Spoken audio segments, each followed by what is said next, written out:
If you've read the Gospels long enough, you've probably noticed something surprising. The people Jesus praises are almost never the ones that you'd expect. Case in point, there's a story found in both Mark 5 and Luke chapter 7 that feature a Roman centurion.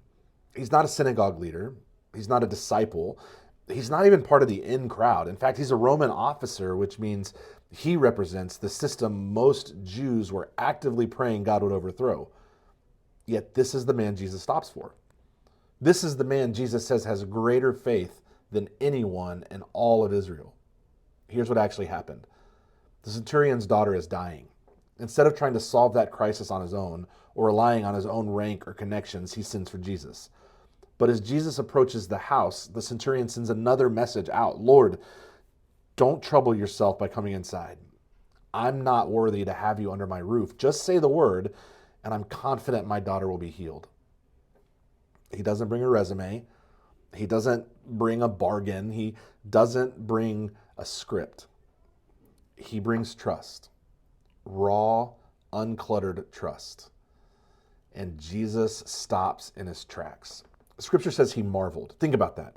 The creator of the universe, the one who calms storms with a sentence, stops and says essentially this.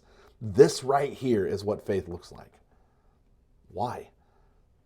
Because the centurion understood something that we often forget. He knew Jesus didn't need proximity to have power. He knew authority didn't come from titles or from appearances. He knew one word from Jesus held more weight than the entire Roman Empire. Most of us come to God like we're trying to convince him. The centurion came like someone who knew he didn't have to. So here's today's question. Where do you need that kind of uncluttered faith? Not louder faith, not dramatic faith, just the kind of faith that says, Lord, you don't even have to step into the room. You can just say the word. Maybe it's in a relationship in your family. Maybe it's a diagnosis. Maybe there's a situation at work that feels like it's tightening around you. Maybe it's just an ache that you've carried for years. Where do you need to stop rehearsing your explanations and simply trust his word again? Drop a word or phrase in the comments if you're willing.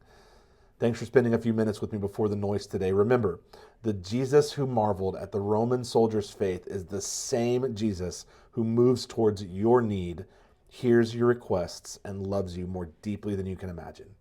I'll see you tomorrow.